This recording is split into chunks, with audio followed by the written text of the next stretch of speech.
आम आदमी पार्टी के सांसद संजय सिंह तिहाड़ से बाहर आ गए। उधर तिहाड़ में केजरीवाल बेचैन है। ये क्या हुआ है, इसको विस्तार से समझाऊंगा। संजय सिंह को जो जमानत मिली उसमें ऐसा क्या है कि केजरीवाल और मनीष सिसोदिया टेंशन में होंगे, ये भी बताऊंगा। आतिशी, सौरभ, राघव चड्ढा, केजरीवाल के बाद अगली गिरफ्तारी किसकी होने वाली है? केजरीवाल इस्तीफा देंगे और संजय या सुनीता कौन बनेगा मुख्यमंत्री, इस सवाल पर भी बात होगी। इसके अलावा बात होगी कि योगी के मंच पर महिला रोई, कमांडो गिर गया, ये क्या चल रहा है? यूपी की वो हाई प्रोफाइल सीटें जहां ना बीजेपी कैंडिडेट उतार पा रही ना कांग्रेस। राहुल की आग पर पीएम मोदी ने पानी डालकर निपटा दिया। यानी 2024 चुनाव की हर सियासी खबर का कंप्लीट चैप्टर लेकर आया। फिर बात होगी बाबा रामदेव की। कोर्ट में आज माफी भी मांगी लेकिन वो माफी काम ना आई। बाबा रामदेव को जेल जाना ही होगा क्या? कोर्ट से धोखा, पब्लिक से धोखा, बाबा रामदेव पर इतने गंभीर आरोप क्यों लग रहे हैं? बाबा रामदेव के साथ आज कोर्ट में जो हुआ वो सुनकर आप हैरान रह जाएंगे। पूरी आपको जानकारी दूंगा, लेकिन पहले दिन भर की बड़ी खबरों का रिवीजन, उसके बाद पहला चार्ट।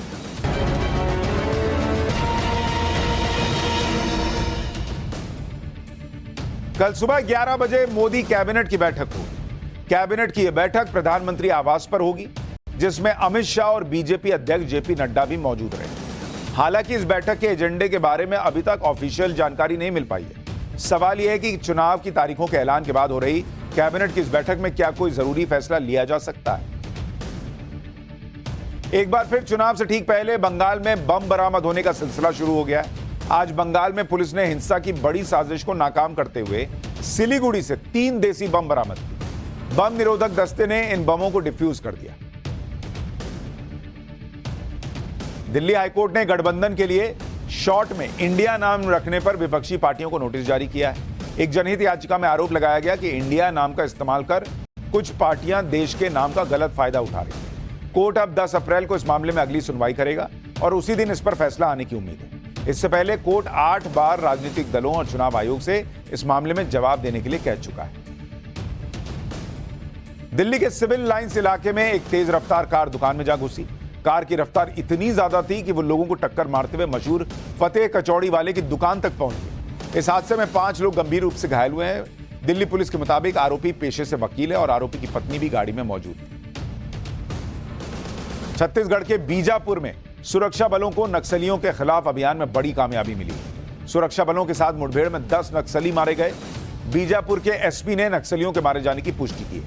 मारे गए नक्सलियों के पास से बड़ी संख्या में हथियार और गोला बारूद बरामद हुआ।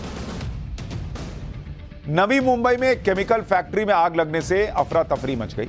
आग नवभारत इंडस्ट्रियल केमिकल कंपनी में लगी। फैक्ट्री में केमिकल होने की वजह से आग तेजी से भड़की और देखते ही देखते पूरे इलाके में काले धुएं का गुबार फैल गया।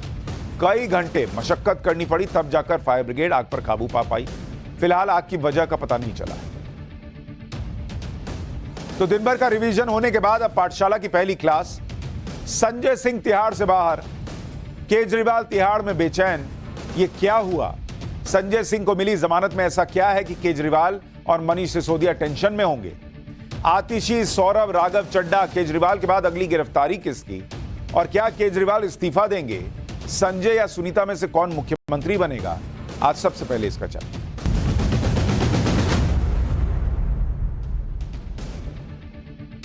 कई दिनों के बाद आज आम आदमी पार्टी को अचानक एक खुशखबरी मिली। संजय सिंह को सुप्रीम कोर्ट से जमानत मिल गई। लेकिन आम आदमी पार्टी की हालत यह है कि इस खुशखबरी पर भी वो ना ठीक से ढोल बजा पाए, ना जश्न मना पाए, ना ठीक से लड्डू बांट पाए, क्योंकि संजय सिंह तो छूट जाएंगे लेकिन केजरीवाल को तिहाड़ की रातें भारी पड़ रही हैं बॉस। ऊपर से संजय सिंह की जमानत में ऐसी बात हो गई कि केजरीवाल और सिसोदिया अलग नई टेंशन में होंगे। उनकी टेंशन क्या है संजय सिंह की जमानत को लेकर, यह भी आगे बताऊंगा। लेकिन पहले देख लीजिए कि तिहाड़ जेल में केजरीवाल के दिन रात कैसे कट रहे हैं। फिर संजय सिंह पर आता हूं। केजरीवाल की पहली रात तिहाड़ में करवटें बदलते हुए कटी है। सूत्रों के मुताबिक केजरीवाल अपनी जेल की सेल में पूरी रात बेचैन नजर आए। वो कभी सेल के अंदर सीमेंट के प्लेटफॉर्म पर लेट रहे थे, कभी सेल के अंदर वॉक करते हुए दिख रहे थे, मतलब चल रहे थे। केजरीवाल तिहाड़ जेल में 14 बाई 8 फीट की सेल में रह रहे हैं। पूरी रात केजरीवाल सिर्फ कुछ देर के लिए ही सोए हैं। सेल के बाहर 2 सिक्योरिटी गार्ड और एक जेल वार्डन को तैनात किया गया है। सेल के अंदर केजरीवाल को सीसीटीवी कैमरों से मॉनिटर भी किया जा रहा था। केजरीवाल के सेल के पास ही एक क्विक रिएक्शन टीम यानी QRT तैनात की गई है, ताकि अगर कोई सेहत में दिक्कत हो तो तुरंत उन्हें मदद मिल सके। लेकिन जानकारी कह रही है कि केजरीवाल की पहली रात बहुत भारी बीती है जेल के अंदर। वो ढंग से सो नहीं पा रहे हैं, कभी टहलते हैं, कभी लेटते हैं, कभी उठते हैं। यह हिसाब चला पहली रात, यानी केजरीवाल के लिए पहली रात बहुत मुश्किलों से बनी। तिहाड़ जेल अथॉरिटी के लिए भी बड़ी चुनौती है ये, क्योंकि केजरीवाल का शुगर लेवल भी डाउन था। केजरीवाल को सोमवार की शाम को 4 बजे तिहाड़ जेल लाया गया था। केजरीवाल को जेल में लाने के साथ ही पहले उनका मेडिकल कराया गया। मेडिकल के वक्त केजरीवाल का शुगर लेवल 50 के नीचे था। डॉक्टर्स की सलाह पर केजरीवाल को दवाइयां दी गई। इसके बाद केजरीवाल को चाय दी गई। रात को घर का बना खाना उन्हें दिया गया। केजरीवाल को सेल में गद्दे, कंबल और 2 तकिए भी दिए गए। रात भर बेचैन रहने के बाद सुबह भी केजरीवाल का शुगर लेवल डाउन था। शुगर लेवल नॉर्मल होने तक केजरीवाल को लंच और डिनर दोनों में घर के बने खाने की परमिशन है। यानी केजरीवाल की सेहत जो है वो ईडी कस्टडी में तो फिर भी ठीक थी, जेल जाकर और जो है वो साथ नहीं दे रही सेहत। इधर केजरीवाल जेल में बेचैन है और बाहर उनकी पार्टी बेचैन। केजरीवाल के तिहाड़ जाने के एक दिन बाद आज बड़ी बात यह हुई कि केजरीवाल के घर पर आम आदमी पार्टी के विधायकों को बुलाया गया। केजरीवाल के सीएम आवास पर उनकी पत्नी सुनीता केजरीवाल के साथ आम आदमी पार्टी के विधायकों की बाकायदा मीटिंग हुई। दावा है कि इस मीटिंग में आम आदमी पार्टी के 62 में से 55 विधायक पहुंचे, यानी एक तरह का शक्ति प्रदर्शन भी था। इस मीटिंग के बाद यह दावा किया गया कि आम आदमी पार्टी के सभी विधायक चाहते हैं कि केजरीवाल इस्तीफा न दें और सरकार जेल से ही चलाते रहें। आम आदमी पार्टी का कहना है कि इस मीटिंग में विधायकों ने जो कहा वो संदेश सुनीता केजरीवाल के जरिए अरविंद केजरीवाल को जेल में पहुंचा दिया जाएगा। इस मीटिंग के बाद आम आदमी पार्टी के नेता और मंत्री सौरभ भारद्वाज ने कहा कि बीजेपी की नजर सीएम की कुर्सी पर है, लेकिन बिल्ली के भाग्य से चीका नहीं फूटेगा। एक बार सौरभ भारद्वाज को सुनिए, फिर बताता हूं कि बीजेपी क्या कह रही है और कैसे इस पूरे मामले में केजरीवाल और सिसोदिया की टेंशन बढ़ी। क्योंकि भाभी ही मुख्यमंत्री जी से अब तिहाड़ जेल में मिल पाएंगी, उनसे उनकी बातचीत हो पाएगी।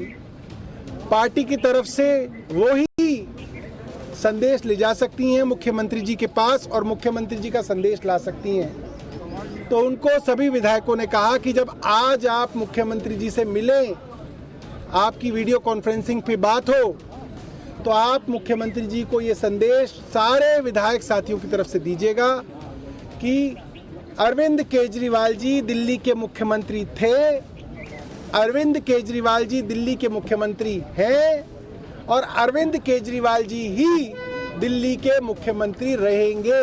ये बात स्पष्ट तौर पे भाभी से सब लोगों ने कही है। जैसे ये नहीं कहेंगे तो केजरीवाल जी नहीं रहेंगे मुख्यमंत्री, और ये कह देंगे तभी रहेंगे। अभी तक क्या मुख्यमंत्री इनके कहने पे थे? लेकिन पॉलिटिक्स में ये सियासी खेल चलता रहता है। उधर बीजेपी कह रही है कि केजरीवाल ने जब सिसोदिया और सत्येंद्र जैन से नैतिकता के आधार पर इस्तीफा ले लिया, तो बॉस खुद नैतिकता के आधार पर इस्तीफा क्यों नहीं देते? बीजेपी क्या कह रही है सुनिए, फिर आपको बताता हूं कि आज केजरीवाल की टीम ने बिना सबूत क्या नई सनसनी फैलाने की कोशिश की। मनीष सिसोदिया की गिरफ्तारी हुई, आपने उनसे इस्तीफा लिया। आपने सत्येंद्र जैन से भाजपा ने ही दबाव बनाया, जनता की आवाज बन गए, आपने इस्तीफा लिया। आज ये दोहरे मापदंड क्यों है अरविंद केजरीवाल जी? आप स्वयं आज आरोपी हैं, जेल की सलाखों के पीछे हैं, तो आप इस्तीफा नहीं देंगे। लेकिन मनीष सिसोदिया और सत्येंद्र जैन से आपने इस्तीफा ले लिया। और I must definitely say that the people of Delhi deserve a better CM. भाई बीजेपी पूछ रही है कि मनीष सिसोदिया और सत्येंद्र जैन से भी तो इसी आधार पर, नैतिकता के आधार पर ही ना लिए थे इस्तीफा, कि तुम लोग जेल में हो, दे दो इस्तीफा। वो जेल में रहकर काम नहीं कर पा रहे, उन पर नैतिकता का दबाव बनाया गया और उनसे इस्तीफा ले लिया, तो केजरीवाल क्यों नहीं इस्तीफा दे रहे भाई? बीजेपी कह रही है डबल स्टैंडर्ड है। कल ही हमने आपको बताया था कि शराब घोटाले में कोर्ट के अंदर पहली बार आतिशी और सौरभ भारद्वाज का नाम भी लिया गया। इस खबर पर कल से चर्चा हो रही थी। इसी बीच दिल्ली की मंत्री आतिशी ने आज नया दावा ठोक दिया कि वो आज सुबह बड़ा खुलासा करेंगे। ये लोग जब बोलते हैं खुलासा करेंगे तो समझ में आ जाता है कई बार कि मामला 90% मान के चलिए कि ठुस निकले। आतिशी ने आज प्रेस कॉन्फ्रेंस की, सबको लगा कि नहीं कुछ करेंगे, बड़ा खुलासा हो सकता है, ऐसा कुछ बोल देंगे कि शराब घोटाले का केस पलट जाएगा। लेकिन आतिशी ने तो मनोहर कहानियां टाइप कुछ सुना दिया। वही आरोप लगाए जो आरोप आम आदमी पार्टी अक्सर लगाती रहती है। आतिशी ने दावा किया कि उनके करीबी के जरिए बीजेपी ने उन्हें अप्रोच किया है और उन्हें यह धमकी दी गई कि अगर वो बीजेपी में शामिल नहीं होंगी तो 1 महीने के अंदर ईडी उन्हें गिरफ्तार कर लेगी। आतिशी ने यह भी दावा किया कि 2 महीने के अंदर उन्हें और आम आदमी पार्टी के 3 और बड़े नेताओं को गिरफ्तार करने की साजिश है, जिसमें पहला नंबर उनका होगा, दूसरे नंबर पर सौरभ भारद्वाज का होगा, तीसरा नंबर दुर्गेश पाठक का और चौथा नंबर राघव चड्ढा का होगा। वैसे ही जैसे केजरीवाल पिछले 1 साल से खुद को अरेस्ट करा रहे थे। मनीष सिसोदिया की गिरफ्तारी के पहले कई बार मनीष सिसोदिया को अरेस्ट करा दिए थे। अब कोर्ट में नाम आया तो आतिशी जी ने कह दिया कि मुझे अरेस्ट करने वाले हैं, मुझे बीजेपी में आने के लिए कह रहे हैं। किसने कहा, क्या कहा, कोई सबूत नहीं, कहना है कह दिया। एक बार आतिशी को सुन लीजिए, फिर आपको बताऊंगा कि संजय सिंह के केस में क्या हुआ आज। अब भारतीय जनता पार्टी को लगता है कि आम आदमी पार्टी के टॉप 4 लीडर्स को गिरफ्तार करना काफी नहीं था। अब आने वाले समय में अगले बड़े 4 नेताओं को जेल में डाला जाएगा।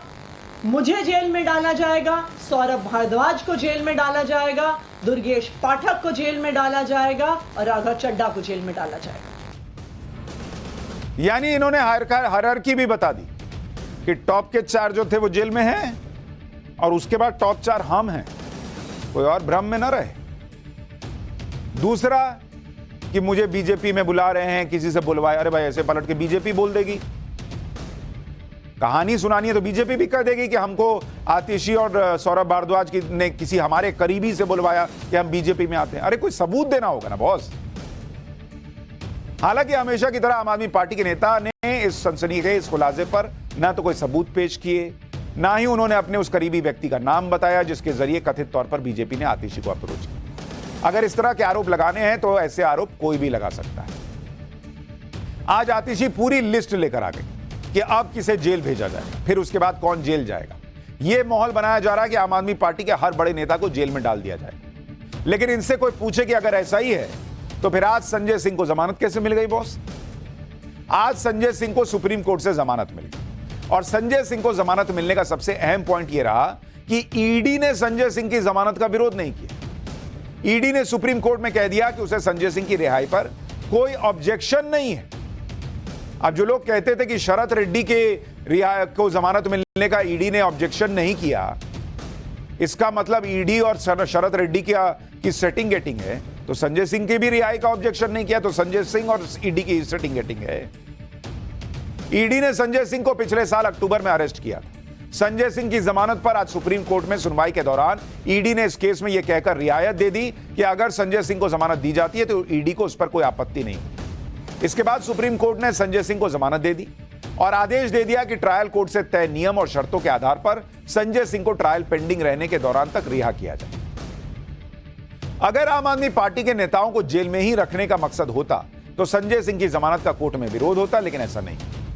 और सबको पता है कि ईडी के मामले में आसानी से तब तक जमानत नहीं मिलती जब तक ईडी नहीं चाहती, क्योंकि वही संजय सिंह है जिनकी जमानत अर्जी अभी फरवरी में हाईकोर्ट में खारिज हो चुकी थी। फरवरी में हाईकोर्ट ने संजय सिंह की जमानत अर्जी यह कहकर खारिज कर दी थी कि इस केस में संजय सिंह के लिए सर्वेश मिश्रा को 2 करोड़ रुपए दिए जाने के स्पेसिफिक स्टेटमेंट है और जांच के स्टेज पर संजय सिंह के रोल को पूरी तरह से नकारा नहीं जा सकता। लेकिन अब संजय सिंह को सुप्रीम कोर्ट से जमानत मिल गई तो आम आदमी पार्टी ने गोल पोस्ट चेंज कर दिया, उठाकर इधर से उधर। संजय सिंह को जमानत मिलने के साथ ही आम आदमी पार्टी दावा करने लगी कि अब तो उनके जेल में बंद सभी नेता छूट जाएंगे। यानी आप देखिए कि संजय सिंह की जमानत पर फैसला आने से पहले आम आदमी पार्टी कह रही थी कि बीजेपी उनके सब नेताओं को जेल भेजना चाहती है। संजय सिंह की जमानत का फैसला आया तो आम आदमी पार्टी कहने लगी कि अब उनके सारे नेता छूट जाएंगे। मतलब जब बीजेपी पर मन की आरोप लगाया, जब कहा कि सब छूट जाएंगे। एक बार आम आदमी पार्टी के नेता क्या दावा कर रहे हैं वो सुन लीजिए, फिर आपको फैक्ट्स बताता हूं कि क्या वाकई संजय सिंह की जमानत का फैसला आने के बाद केजरीवाल सिसोदिया को भी आसानी से बेल मिल जाएगी, क्या वो आसानी से छूट जाएंगे या उनकी मुश्किल बढ़ गई है। पहले सुनिए आम आदमी पार्टी के वकील नेता सोमनाथ भारती को।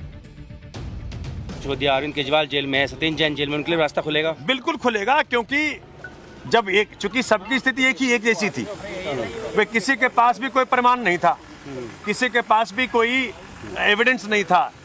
जैसे केजरीवाल जी ने कोर्ट में कहा था कि भाई ये ईडी को, जब ईडी ने अरेस्ट कर लिया तब इन्होंने केस बनाना शुरू किया था, इनके पास कोई एविडेंस था ही नहीं। तो आज संजय सिंह जी को जब बेल मिला है तो अब नेचुरल सी बात है कि सब पे पैरिटी लागू होगी और सबको बेल मिल जाएगा। आम आदमी पार्टी के नेता जो कहते हैं और जो फैक्ट होता है उसको कनेक्ट करने में ना आपके कान से धुआं फेंक देते, इतना दोनों में मिसमैच होता है। दरअसल आम आदमी पार्टी का दावा है कि संजय सिंह के केस के आधार पर केजरीवाल और सिसोदिया को भी छूटना आसान हो जाएगा, लेकिन ये सब बातें हवाबाजी हैं, क्योंकि संजय सिंह को जमानत देते हुए सुप्रीम कोर्ट ने जो कहा वो ध्यान से सुनिए। सुप्रीम कोर्ट ने संजय सिंह के मामले में कई बड़ी बातें क्लियर कट कह दी हैं। सुप्रीम कोर्ट ने कहा कि संजय सिंह को जो राहत दी जा रही है उसे नजीर या मिसाल नहीं माना जाएगा। यानी सुप्रीम कोर्ट ने यह कहा कि संजय सिंह को आज जो बेल मिली है वो दूसरे केस में राहत के लिए आधार नहीं हो सकती। यानी सुप्रीम कोर्ट क्लियर कर दे रहा है ये दूसरे मामलों के लिए आधार नहीं है, कोई उदाहरण नहीं है। लेकिन आम आदमी पार्टी के नेता बोलने लगे कि हां अब तो इनको मिल गया, सबको मिलेगा। यानी केजरीवाल और मनीष सिसोदिया के बेल के मामले में संजय सिंह के बेल का फैसला कहीं से भी मददगार साबित नहीं होगा।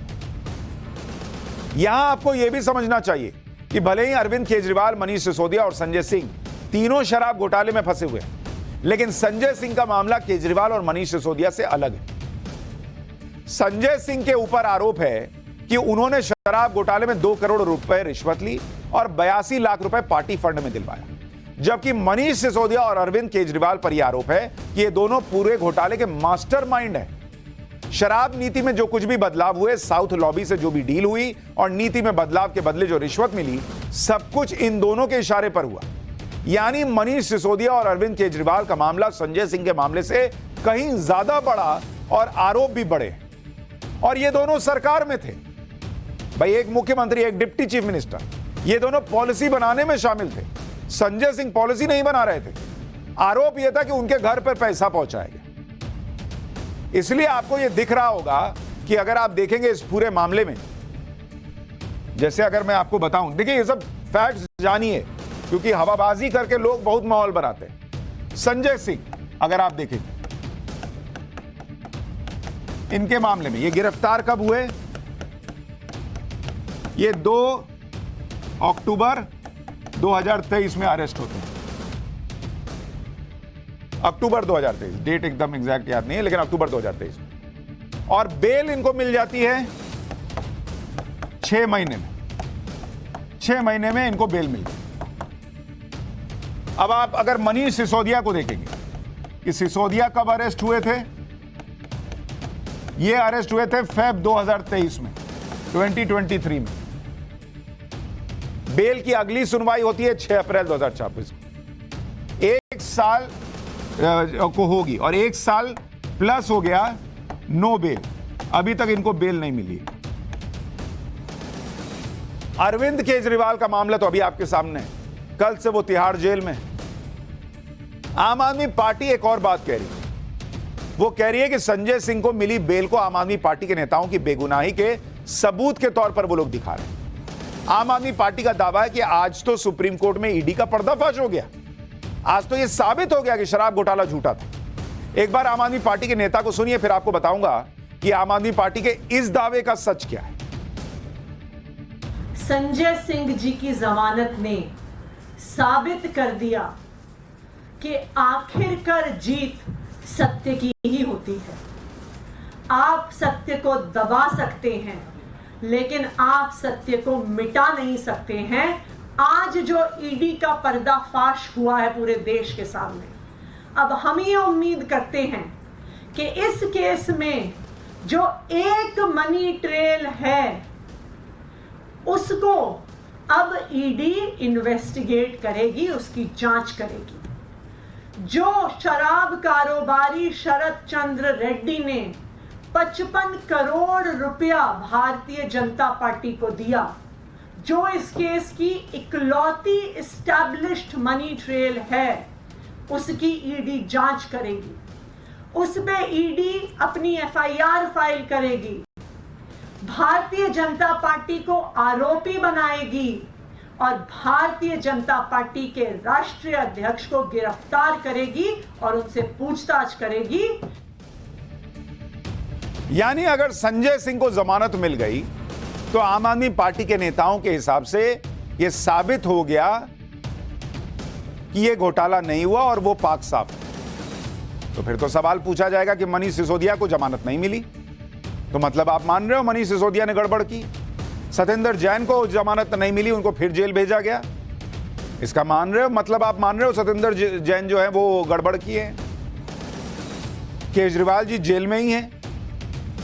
संजय सिंह पर आए सुप्रीम कोर्ट के फैसले को आम आदमी पार्टी ऐसे दिखा रही है जैसे संजय सिंह शराब घोटाले में बरी हो गए और उनके खिलाफ जो भी आरोप है उनमें कोई दम ही नहीं, और इस बात पर सुप्रीम कोर्ट ने मानो मोहर लगा दी। लेकिन आज सुप्रीम कोर्ट ने फैसला सुनाते हुए यह साफ साफ कह दिया कि कोर्ट यह क्लियर करना चाहता है, यह कोर्ट ने जजमेंट में कहा कि कोर्ट यह क्लियर करना चाहता है कि उसने केस के मेरिट पर कोई कमेंट नहीं किया है। यानी कोर्ट ने साफ साफ कैटेगोरिकली कह दिया कि केस सही है गलत है इस पर हम कुछ नहीं कह रहे। फिर भी आप देखिए कैसे माहौल बनाया जाता है। इसका मतलब सुप्रीम कोर्ट ने यह कहा कि केस में कितना दम है, गवाहों की बातें कितनी मजबूत हैं, जो आरोपी है उनके खिलाफ कैसे सबूत है, इस पर कोई कमेंट नहीं कर रही है कोर्ट। लेकिन आम आदमी पार्टी ऐसा माहौल बना रही है कि जैसे सुप्रीम कोर्ट ने संजय सिंह की बेगुनाही पर मुहर लगा दी। कोर्ट कहता कुछ है, ये बोलते कुछ है, हर बार यही होता है। संजय सिंह को सुप्रीम कोर्ट से बेल मिली, लेकिन बेल की शर्तें निचली अदालत में तय हुई। सुप्रीम कोर्ट के ऑर्डर की कॉपी राउज एवेन्यू कोर्ट जाएगी, जहां दिल्ली के शराब घोटाले का ट्रायल चल रहा है। वहां पर संजय सिंह का रिलीज ऑर्डर बनेगा और बेल बॉन्ड भरा जाएगा। इसके बाद release order Tihar jail superintendent के पास जाएगा। जेल प्रशासन कागजी कार्रवाई करके उनको रिहा कर देगा। सूत्रों के मुताबिक कल यानी बुधवार दोपहर तक संजय सिंह की रिहाई संभव है। संजय सिंह अभी दिल्ली के ILBS हॉस्पिटल में भर्ती हैं। परिवार के मुताबिक वो कल डिस्चार्ज होंगे। डिस्चार्ज होने के बाद वो तिहाड़ जेल जाएंगे। पेपर वर्क पूरा होने के बाद जमानत पर बाहर आएंगे। संजय सिंह को बेल मिलने पर उनके परिवार ने खुशी जताई। एक बार सुनिए संजय सिंह की मां और पत्नी क्या कह रहे हैं, फिर बताता हूं कि संजय सिंह के बाहर आने से आम आदमी पार्टी में जश्न के साथ साथ खलबली भी क्यों मच गई। मेरे भाई लोग जब तक बाहर आ जाएंगे, संजय जी बाहर आ गए हैं, तो बस ऐसे ही हम लोग उनका भी इंतजार कर रहे हैं। तो तीनों भाई आए और हम चारों लोग हमारे चारों तो हमको लगता है कि अब थोड़ा माहौल ठीक रहेगा। बस उम्मीद है न्यायपालिका के मेरे वो तीनों भाई भी बाहर आ जाए तो हम चारों लोग मिलकर। वो तो मैं माँ हूँ, मैं तो जान रही हूँ कि हमारा बेटा एक निर्दोष बेटा, ईमानदार बेटा आज आ गया है बाहर। और वैसे होता है भाई, चलो कोई मतलब एक निर्दोष बेटे को, एक ईमानदार बेटे को इस तरह से पकड़ के ले जाना बहुत ही खराब हुआ है। बहुत खराब काम किए लोग, लेकिन आज रिहाई हो गई है। इसके लिए हम बहुत बहुत भगवान को धन्यवाद देंगे, सुप्रीम कोर्ट को धन्यवाद देंगे। संजय सिंह के बाहर आने से आम आदमी पार्टी जश्न मना रही है, लेकिन हो सकता है कि उनके बाहर आने से आम आदमी पार्टी में अंदरूनी टकराव बढ़ जाए, क्योंकि अभी अरविंद केजरीवाल, मनीष सिसोदिया, सत्येंद्र जैन, संजय सिंह के जेल में होने से सौरभ भारद्वाज और आतिशी का कद पार्टी में बहुत बढ़ गया। लेकिन संजय सिंह जैसे सीनियर नेता जैसे ही जेल से बाहर आएंगे, सौरभ और आतिशी को बैकसीट पर आना पड़ेगा। इससे पार्टी में कलह बढ़ सकती है। केजरीवाल के जेल में जाते ही सुनीता केजरीवाल जिस तरह से फ्रंट फुट पे खेल रही थी, उससे यह लगा कि शायद वही केजरीवाल के उत्तराधिकारी हों। लेकिन अब संजय सिंह के आने की वजह से इस पर भी बड़ा इंपैक्ट पड़ सकता है और पार्टी के अंदर टकराव बढ़ सकता है। सवाल तो यह भी पूछे जाने लगे कि क्या संजय सिंह बाहर आए तो अब केजरीवाल इस्तीफा देंगे और संजय सिंह को मुख्यमंत्री बनाएंगे, या अभी भी सब कुछ सुनीता केजरीवाल ही लीड करती रहेगी। यह तो बात हुई आम आदमी पार्टी की अंदरूनी पॉलिटिक्स की, लेकिन आप यह भी देखिए कि लोकसभा चुनाव से पहले दिल्ली में सिर्फ केजरीवाल और बीजेपी की ही चर्चा हो रही है। कांग्रेस को कोई नहीं पूछ रहा। दिल्ली में जो इंडी गठबंधन की रैली हुई उसे भी केजरीवाल के मुद्दे ने हाईजैक कर लिया। इतना ही नहीं, इंडी गठबंधन के मंच का इस्तेमाल करते हुए सुनीता केजरीवाल ने उस मंच से केजरीवाल की 6 गारंटियों का ऐलान कर दिया, जबकि रैली में बाकी पार्टियों से इसकी इजाजत तक नहीं ली गई थी। कुल मिलाकर दिल्ली में चुनावी मुकाबला बीजेपी बनाम केजरीवाल हो गया है। कांग्रेस साइडलाइन है। 2024 के चुनाव में कांग्रेस की कहीं चर्चा नहीं है, और जो कांग्रेस आम आदमी पार्टी के आने से पीछे चलती चली गई, भाई जहां जहां आम आदमी पार्टी जीतती है कांग्रेस का वोट खाती है, वो कांग्रेस अभी भी खड़े होकर केजरीवाल के साथ दिख रही, जबकि अभी कुछ दिन पहले वही लोग कह रहे थे कि इन्होंने शराब घोटाला किया। और आज की डेट में वही केजरीवाल, उनकी पॉलिटिक्स, उनकी पार्टी की पॉलिटिक्स कांग्रेस पर हावी हो गई। कहीं ये लोग कांग्रेस पार्टी वाले चर्चा में भी नहीं। लेकिन आगे बढ़ूं उससे पहले अरविंद केजरीवाल से जुड़ी इस वक्त की एक और बड़ी खबर आपको बता देता हूं। केजरीवाल के खिलाफ दिल्ली हाईकोर्ट में ईडी ने जवाब दे दिया है। हाईकोर्ट को दिए जवाब में केजरीवाल पर ईडी का बड़ा खुलासा। आम आदमी पार्टी की तरफ से केजरीवाल के जरिए मनी लॉन्ड्रिंग हुई का अपराध हुआ है। केजरीवाल ने साउथ ग्रुप से रिश्वत मांगी थी। रिश्वत के बदले साउथ ग्रुप को शराब नीति में फायदा पहुंचाया। शराब घोटाले में हुई अपराध की आय का मुख्य लाभार्थी यानी बेनिफिशियरी आम आदमी पार्टी है। अपराध की आय का एक हिस्सा गोवा चुनाव में इस्तेमाल हुआ। ईडी के जवाब के बाद कल दिल्ली हाईकोर्ट में सुनवाई होगी और हाईकोर्ट में केजरीवाल की गिरफ्तारी के खिलाफ याचिका दी गई है, जिस पर हाईकोर्ट ने ईडी को जवाब दाखिल करने के लिए कहा था। यानी कल अरविंद केजरीवाल को लेकर हाईकोर्ट में एक अहम सुनवाई होनी है, जिसके ठीक पहले ईडी ने अपना जवाब हाईकोर्ट को सौंप दिया है। और कल वहां क्या होता है उस पर भी हमारी नजर रहेगी, आपको बताऊंगा। लेकिन हमारी नजर 2024 के चुनाव की हर खबर पर भी। तो पाठशाला में अब अगला चैप्टर इसी से जुड़ा हुआ। योगी के मंच पर महिला रोई, कमांडो गिर गया, ये क्या हो रहा है? यूपी की वो हाई प्रोफाइल सीटें जहां ना बीजेपी कैंडिडेट उतार पा रही है ना कांग्रेस। राहुल की आग पर पीएम मोदी ने पानी डालकर कैसे निपटा दिया, यानी 2024 के चुनाव पर अब ये कंप्लीट चैप्टर।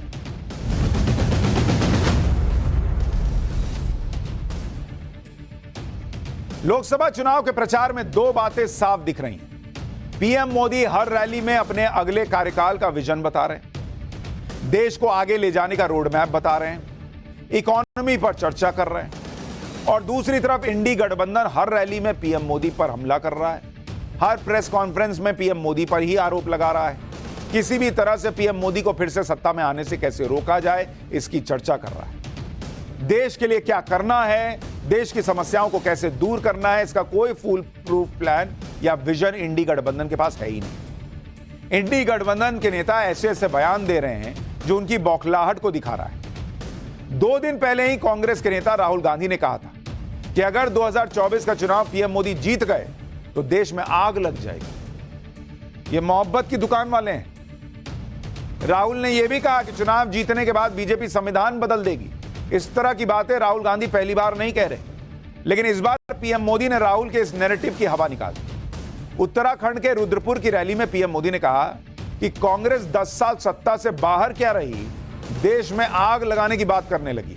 सुनिए राहुल गांधी और पीएम मोदी को, फिर आपको बताऊंगा कि अमित शाह ने राहुल गांधी पर क्या कह दिया।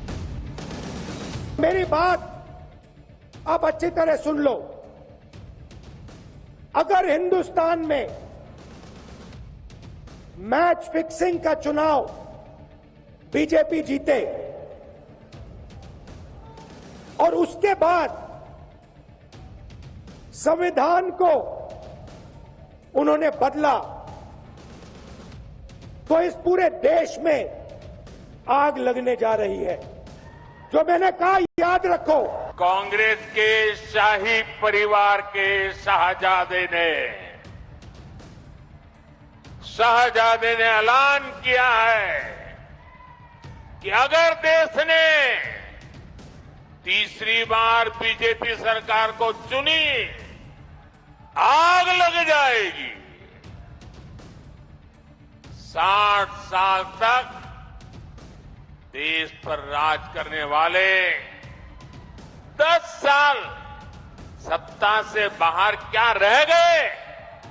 अब देश में आग लगाने की बात कर रहे हैं। पीएम मोदी उत्तर भारत में चुनाव प्रचार में जुटे। अमित शाह दक्षिण भारत पहुंचे। आज कर्नाटक के रामनगर में अमित शाह ने रोड शो किया। इससे पहले बेंगलुरु में अमित शाह ने बड़ी रैली की, जिसमें उन्होंने भ्रष्टाचार के मुद्दे पर इंडी गठबंधन और कांग्रेस को निशाने पर लिया। साथ ही राहुल गांधी पर भी बड़ा हमला बोला। बेंगलुरु की रैली में अमित शाह ने क्या कहा, यह भी सुनिए। फिर बताता हूं यूपी में सीएम योगी के मंच पर क्या क्या हो रहा है। देश की जनता के सामने स्पष्ट विकल्प है। एक और 23 साल तक एक पैसे का भ्रष्टाचार करे बगैर शासन करने वाले नरेंद्र मोदी जी और दूसरी ओर 12 लाख करोड़ का घपला घोटाला करने वाली कांग्रेस पार्टी। 23 साल तक हर पल भारत के लिए काम करना, एक दिन की छुट्टी नहीं लेना, और दूसरी ओर राहुल बाबा गर्मी आते ही विदेश चले जाते हैं। हर 6 महीना कांग्रेस पार्टी इनको ढूंढती रह जाती है। कोई मैच ही नहीं है। पीएम मोदी और अमित शाह मिशन 400 में जुटे और इसीलिए अमित शाह 23 साल यानी नरेंद्र मोदी के 13 साल बतौर मुख्यमंत्री और 10 साल बतौर प्रधानमंत्री, उस 23 साल के कार्यकाल का जिक्र कर रहे हैं। और उधर यूपी में योगी आदित्यनाथ मिशन 80 में जुटे। बीजेपी की जीत में उत्तर प्रदेश की भूमिका बहुत इंपॉर्टेंट रहने वाली है। यूपी में लोकसभा की सबसे ज्यादा 80 सीटें। पीएम मोदी ने यूपी के मेरठ से ही इस बार प्रचार की शुरुआत की। दूसरी तरफ सीएम योगी खुद मिशन 80 में जुटे हैं। आज सीएम योगी ने कई जिलों में रैलियां की। बदायूं में सीएम योगी ने इंटेलेक्चुअल कॉन्फ्रेंस को संबोधित किया। सीएम योगी ने बताया कि क्यों पीएम मोदी को तीसरा कार्यकाल मिलना ही चाहिए। एक बार मुख्यमंत्री योगी आदित्यनाथ को भी सुन लीजिए। फिर योगी के मंच पर बीजेपी की महिला नेता क्यों रोने लगी, उनका सच क्या है, कमांडो कैसे गिर गया, यह सब बताता हूं। इसीलिए हम लोग आए हैं कि मोदी जी को तीसरा कार्यकाल मिलना चाहिए और मोदी जी के तीसरे कार्यकाल के लिए आम जनता को इसके लिए तैयार करना, क्योंकि मोदी जी ने वो कार्य किए जो पहले संभव लगता था। कश्मीर में धारा 370 हटना असंभव लगता था, मोदी जी ने करके दिखा दिया। 3 तलाक की कुप्रथा पर रोक लगाना यह असंभव लगता था, मोदी जी ने संभव करके दिखा दिया। बदायूं में इंटेलेक्चुअल कॉन्फ्रेंस में बीजेपी के कई नेता शामिल, इनमें संघमित्रा मौर्य भी थी। संघमित्रा मौर्य बदायूं से सिटिंग सांसद भी हैं। कार्यक्रम जब शुरू नहीं हुआ था और मंच पर सीएम योगी नहीं आए थे, तब संघमित्रा मौर्य मंच पर ही भावुक हो गई। संघमित्रा मौर्य को बीजेपी ने इस बार बदायूं से टिकट नहीं दिया है, तो संघमित्रा के भावुक होने को टिकट कटने से जोड़कर देखा जाने लगा। संघमित्रा मौर्य केशव प्रसाद मौर्य की बेटी हैं, जो बीजेपी छोड़कर, माफ कीजिएगा, स्वामी प्रसाद मौर्य की बेटी, जो बीजेपी छोड़कर समाजवादी पार्टी में गए थे और बाद में वहां से भी निकल ली। कहा जा रहा है कि संघमित्रा का टिकट इसी वजह से कटा है। हालांकि बाद में संघमित्रा मौर्य ने खुद इस पर सफाई दी। सुनिए संघमित्रा मौर्य ने अपने रोने के बारे में क्या बताया, फिर आपको दिखाऊंगा कि सीएम योगी के मंच पर कैसे कमांडो बेहोश हो गया। मंच पर हमारे बगल में प्रदेश की मंत्री आदरणीय गुलाब देवी जी बैठी हुई थी और उस वक्त कार्यक्रम नहीं चल रहा था, तो आदरणीय मंत्री जी एक राजा दशरथ की कहानी सुना रही थी और वो कहानी भावुक था, मार्मिक था। तो निश्चित तौर पर महिला होने के नाते भावुक होना एक स्वाभाविक विषय है। संघमित्रा मौर्य बहादुर महिला है और इस देश की आधी आबादी का नेतृत्व करने वाली महिला है, तो वो इतनी छोटी छोटी चीजों पर उसकी आंखें नम होना या भावुक होना कतई उसके ऊपर शोभा नहीं देता है। आज सीएम योगी के मंच पर एक और वाकया भी हुआ। रोने की बात और उसकी सच्चाई तो आपने देख ली। पीलीभीत में इंटेलेक्चुअल कॉन्फ्रेंस के दौरान सीएम योगी मंच से भाषण दे रहे थे। उसी समय सीएम योगी के ठीक पीछे खड़ा कमांडो लड़खड़ाते हुए गिरने लगा और मंच पर ही बेहोश हो गया। फौरन दूसरे सुरक्षा कर्मियों ने उस कमांडो को संभाला और मंच पर ही उसका ट्रीटमेंट किया गया।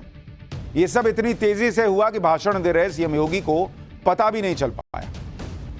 लोकसभा चुनाव में उत्तर प्रदेश इतना महत्वपूर्ण है कि हर सीट के लिए सोच समझ के साथ कैंडिडेट का सिलेक्शन किया जा रहा है। यूपी में कई हाई प्रोफाइल सीटें ऐसी हैं जहां अभी तक ना बीजेपी ने कैंडिडेट उतारा है और ना ही इंडी गठबंधन ने। इन सीटों के बारे में भी आपको बताता हूं, ये हाई प्रोफाइल सीटें कौन सी हैं। जैसे रायबरेली, यहां से सोनिया गांधी इस बार चुनाव नहीं लड़ रही, ये तो क्लियर है। रायबरेली से प्रियंका वाड्रा के चुनाव लड़ने की चर्चा है, लेकिन अभी नाम तो घोषित हुआ नहीं। वहीं बीजेपी ने भी रायबरेली से कैंडिडेट तय नहीं किया है। सूत्रों के मुताबिक बीजेपी ब्राह्मण कैंडिडेट के तौर पर समाजवादी पार्टी से आए मनोज पांडे को टिकट दे सकती। इसके बाद दूसरी सीट है इलाहाबाद। यहां से भी बीजेपी और इंडी गठबंधन ने कैंडिडेट नहीं उतारा। बीजेपी से रीता बहुगुणा जोशी यहां से मौजूदा सांसद है, लेकिन उन्हें टिकट मिलने की उम्मीद कम है। इलाहाबाद की सीट समाजवादी पार्टी ने कांग्रेस को दी है और कांग्रेस यहां से समाजवादी पार्टी के पूर्व सांसद रेवती रमन सिंह के बेटे उज्जवल रमन को टिकट दे सकती है। फूलपुर, इस सीट पर भी बीजेपी और इंडी गठबंधन दोनों एक दूसरे के कैंडिडेट का ऐलान होने का वेट कर रहे हैं। फूलपुर में कुर्मी वोट बैंक निर्णायक भूमिका में। बीजेपी की रणनीति है कि इंडी गठबंधन के प्रत्याशी का नाम आने के बाद अपना उम्मीदवार उतारें। एक और बड़ी इंपॉर्टेंट सीट है कैसरगंज। यहां पर इंडी गठबंधन इंतजार कर रहा है कि बीजेपी कैंडिडेट घोषित करे। बीजेपी के बृजभूषण शरण सिंह यहां से सांसद हैं, लेकिन उन पर महिला पहलवानों ने गंभीर आरोप लगाए। अब चर्चा है कि बीजेपी बृजभूषण शरण सिंह के परिवार से किसी को टिकट दे सकती। मछली शहर, यहां से बीजेपी 2019 में सिर्फ 181 वोट से जीती थी। बीजेपी इस सीट को लेकर सतर्क है। चर्चा है कि बीजेपी संगठन के किसी पदाधिकारी को यहां से टिकट दे सकती है। चर्चा इस बात की भी है कि हाल ही में बीएसपी से आई संगीता आजाद को बीजेपी टिकट दे सकती है। इंडी गठबंधन भी मछली शहर को लेकर उलझन में है कि किसे टिकट दिया जाए। यानी इतने महत्वपूर्ण मुकाबले में कुछ सीटें ऐसी हैं जहां कौन पहले उतारे कैंडिडेट, कौन उतार रहा है, इसको देख के हम उतारें क्या कैंडिडेट, ये सब चल रहा है।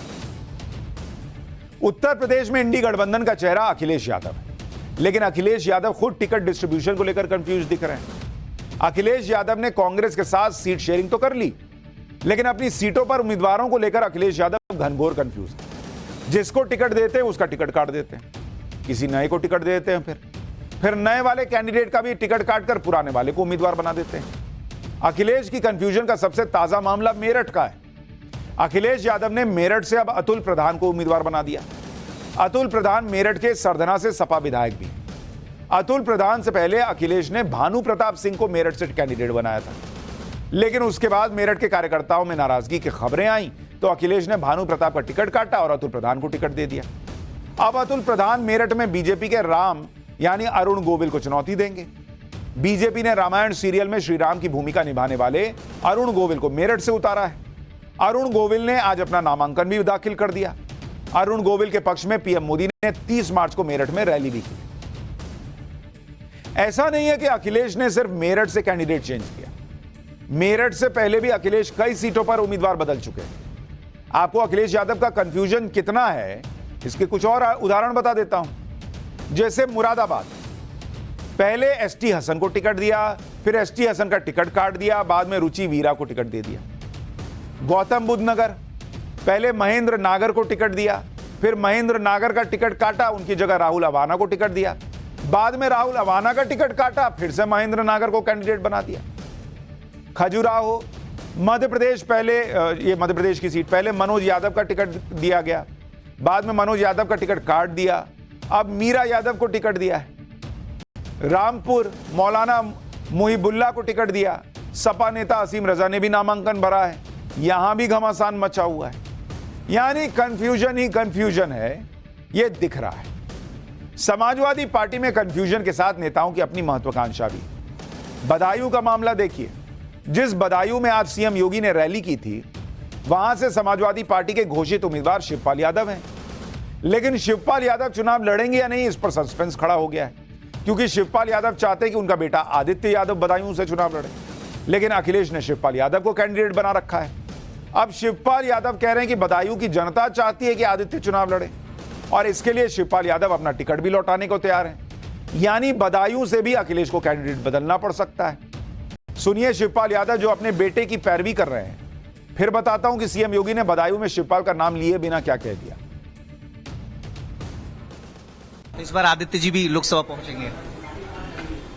हाँ, जैसा प्रस्ताव कार्यकर्ताओं का इच्छा है, सभी की इच्छा है यहाँ के लोगों की, तो हम तो चाहते हैं कि हमेशा देखिए,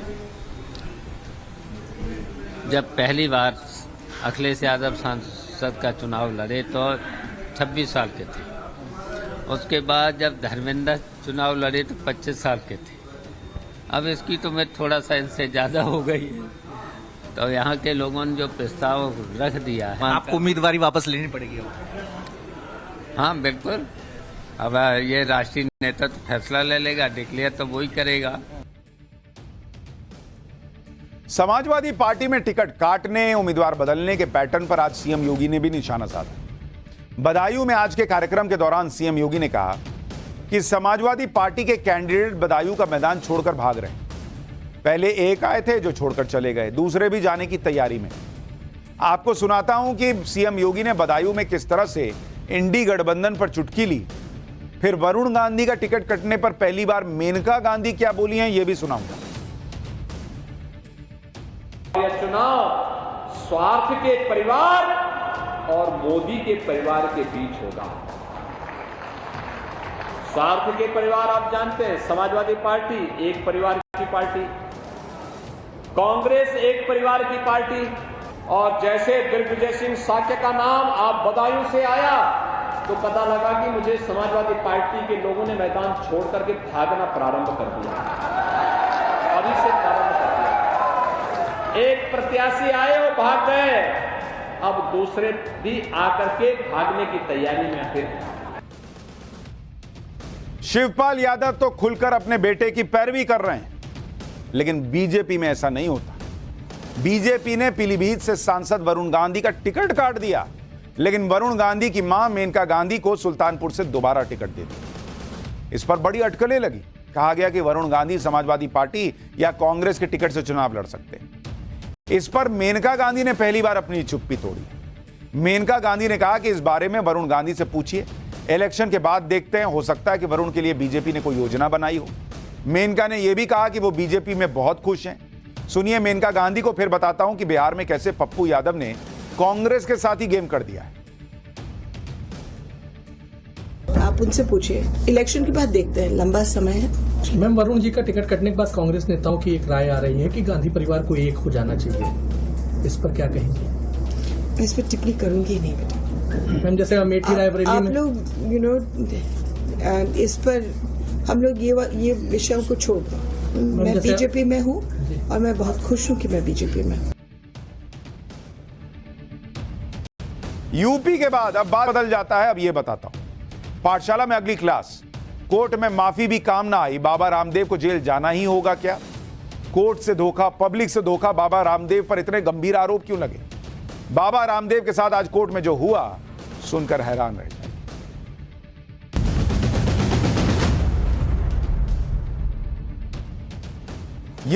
योग गुरु बाबा रामदेव को इस देश के करोड़ों लोग मानते हैं।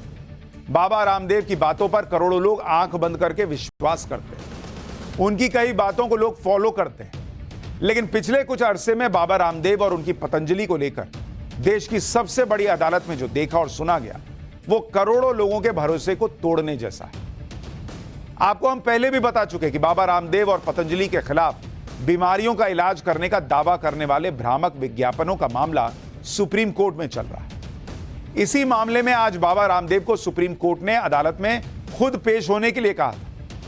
सुनवाई में आज जो बातें सुप्रीम कोर्ट ने बाबा रामदेव से कही और उनके लिए कही, उन्हें सुनकर आपको यह विश्वास ही नहीं होगा कि ये वही बाबा रामदेव हैं जिन पर देश के करोड़ों लोग आंख मूंद कर विश्वास करते हैं, जिनकी कही हुई बात को देश के लोग फॉलो करते हैं। लेकिन जिस तरह की टिप्पणियां सुप्रीम कोर्ट ने बाबा रामदेव और उनकी पतंजलि को लेकर की हैं, उन्हें सुनकर हैरानी भी होगी और दुख भी होगा।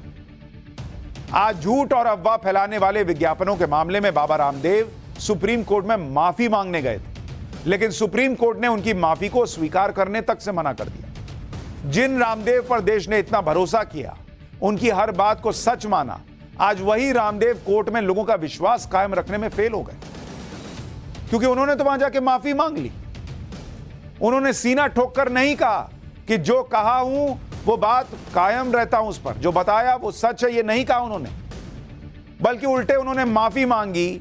और माफी तो इस बात की तस्दीक कर रही थी कि उन पर जो आरोप लगे वो सही थे। लोगों ने उन पर जो विश्वास किया वो गलत था।